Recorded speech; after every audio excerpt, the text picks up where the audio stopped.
Bonjour à tous, j'espère que vous allez bien. Aujourd'hui, vidéo un petit peu spéciale, je vais vous parler de crypto-monnaie, je vais vous donner ma vision sur l'investissement en crypto-monnaie, je vais vous montrer un petit peu comment moi je fonctionne, ça ne veut pas dire qu'il faut fonctionner comme ça, ce que je vais vous montrer c'est ma façon de faire.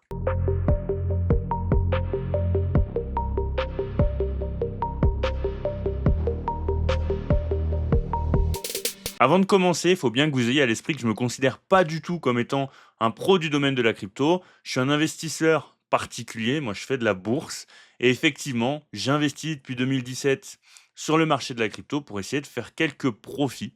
Donc voilà, gardez ça à l'esprit. Globalement, mon portefeuille, il est majoritairement placé sur une ledger, donc ça se présente comme ça.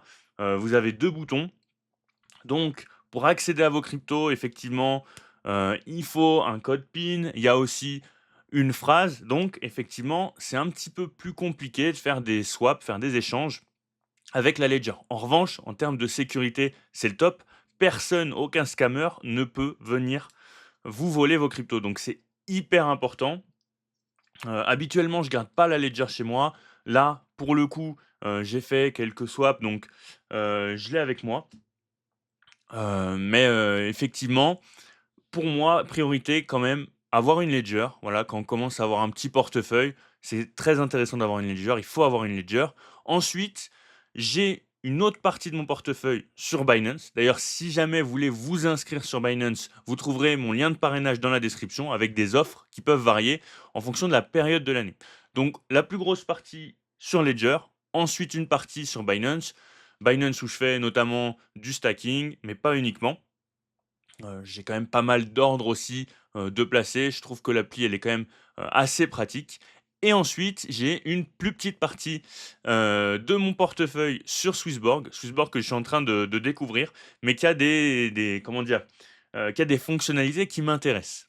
Alors comme je vous l'avais déjà expliqué sur ma vidéo bilan de l'année dernière, donc il y a quand même déjà quasiment un an, je vais être assez cash, mais pour moi, la crypto-monnaie, c'est spéculatif. Je suis sur ce marché pour pouvoir faire des profits. Donc, la technologie blockchain, etc., etc., je ne suis pas un fervent défenseur. Donc, ça, faut l'avoir à l'esprit. Ma façon de voir les choses sur la crypto-monnaie, c'est que c'est un actif que j'utilise pour faire des plus-values.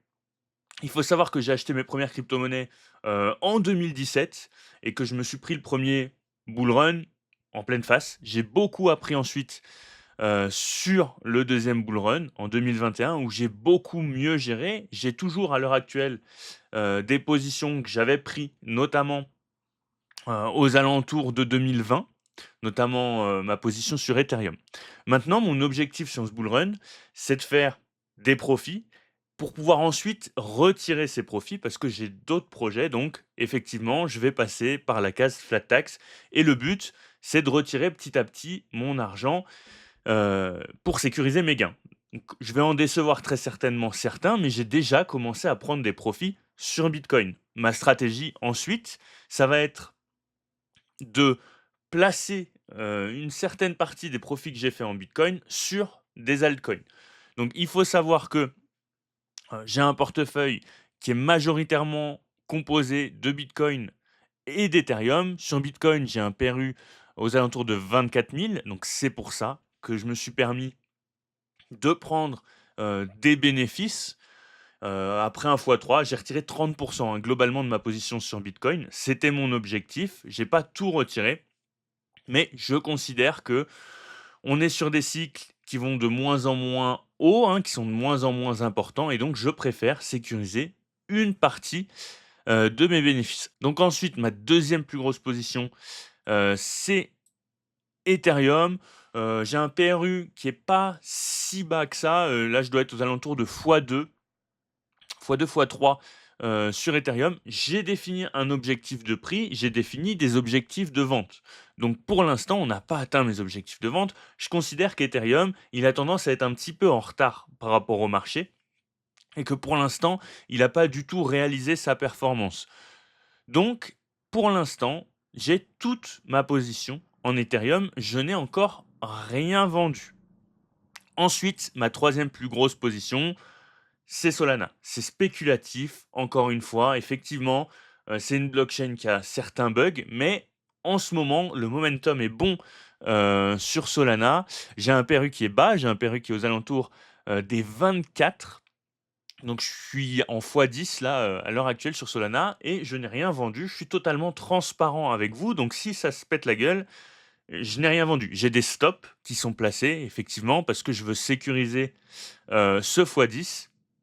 Mais pour l'instant, je n'ai rien vendu parce que je considère que Solana a tout à fait la capacité pour dépasser, la TH qui avait été effectuée en 2021. C'est une blockchain qui est assez utilisée notamment, pour les meme coins et donc il y a quand même c'est une blockchain qui est quand même assez sollicitée. Donc voilà, c'est mon troisième projet, c'est ma troisième plus grosse position.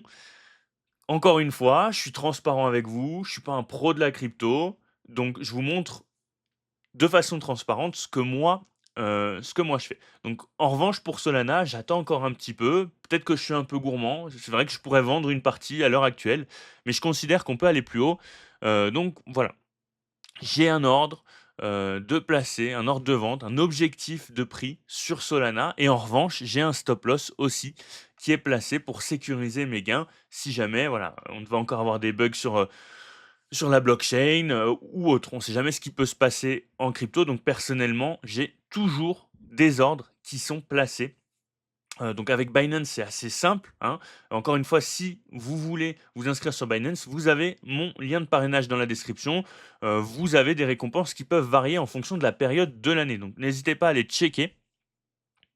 Donc voilà, globalement, mes 3 grosses positions, c'est BTC, ETH et Solana. Ensuite, j'ai des plus petites positions, mais comme vous le savez, je suis assez hiérarchisé dans mes positions. C'est-à-dire que, généralement, j'ai des positions qui vont faire 10-15 du portefeuille, d'autres qui vont faire 5. Là-dessus, c'est une manie, on peut dire que j'ai, c'est que j'ai des positions qui sont assez, hiérarchisées. Une autre position, que j'ai, un petit peu dans la même lignée que Solana, je vais avoir du Tron. Du TRX notamment qui performe bien, qui vient de casser aussi. Hop, alors on va juste enlever ça. Donc le Tron qui vient de passer au-dessus aussi de son ATH, de 2021.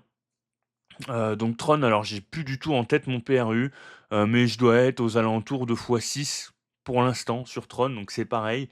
C'est une crypto que je garde encore un petit peu, sur laquelle, encore une fois, j'ai un stop loss qui est placé et j'ai un objectif d'achat. C'est pareil pour toutes mes cryptos. Je vais pas vous montrer je vais pas ni vous montrer ce que j'ai sur ma Ledger, ni ce que j'ai sur Binance, mais globalement, si vous allez sur mon Binance, eh ben, j'ai des ordres qui sont placés pour toutes mes cryptos avec des ordres de vente, des zones d'achat, des stop loss, et cetera, et cetera.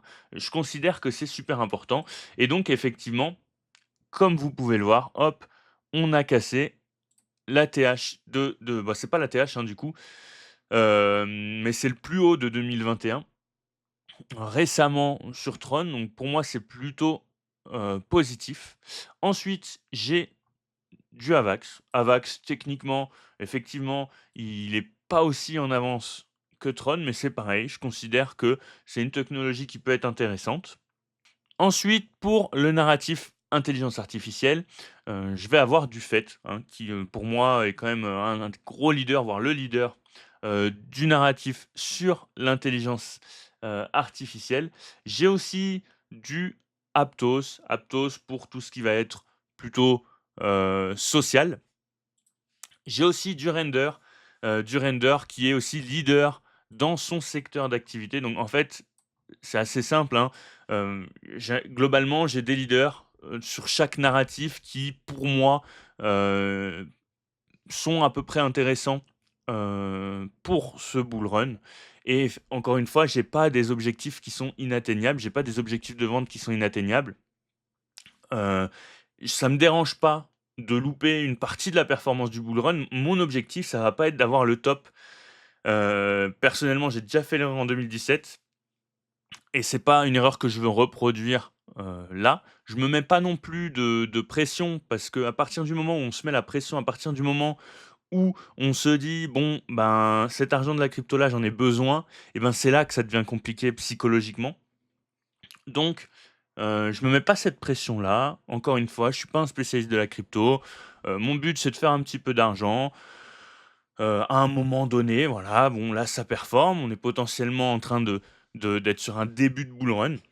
Donc voilà, globalement, pour ma stratégie. Ensuite, je vais avoir du H-bar qui, performe plutôt pas mal. On n'a toujours pas cassé, les niveaux qu'on a pu avoir notamment en 2024 avec le rebond de la crypto.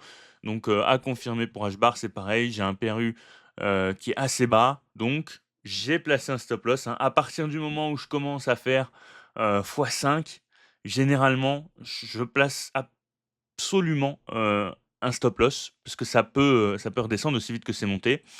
J'ai aussi du NIR, hop, le NIR, c'est peut-être la crypto que j'ai acheté le plus récemment, donc pareil, aux alentours de 2024. Ça doit être la dernière crypto que j'ai acheté avec le render. Donc voilà, il y a pas des cryptos que j'achète, enfin là, j'achète plus trop de cryptos, pour l'instant, je patiente. Ma configuration, elle me convient. J'ai aussi une grosse position en BNB, je dois être en x3 à peu près à l'heure actuelle sur, BNB. C'est une crypto que j'avais à la base par dépit, mais qui me plaît quand même pas trop mal, hein. Qui a des usages qui pour moi sont quand même assez intéressants. Donc voilà, j'ai du BNB. Après j'ai des petites positions, j'ai du SUI notamment, j'ai de l'Optimism, enfin j'ai de l'OP, j'ai du Link. Donc voilà, globalement, pour mes positions, en crypto, ça se résume à ça. Donc, c'est pas forcément les meilleures positions qui existent. J'ai pas de meme coin, donc je loupe la performance du Dodge, mais j'ai une façon de voir les choses assez simple. Je veux pas trop me prendre la tête. Donc voilà, globalement. J'ai aussi fait le ménage, mais ça se fait au fur et à mesure, sur ce que je considère entre guillemets comme étant des losers, hein.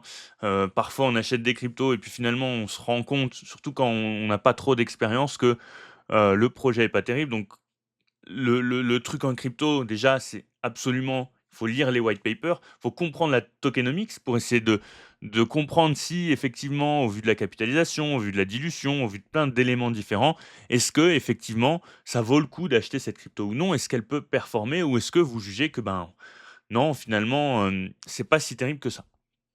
Donc voilà, globalement, c'était une vidéo assez simple. Le but, c'était de vous expliquer, voilà, ma vision, sur la crypto.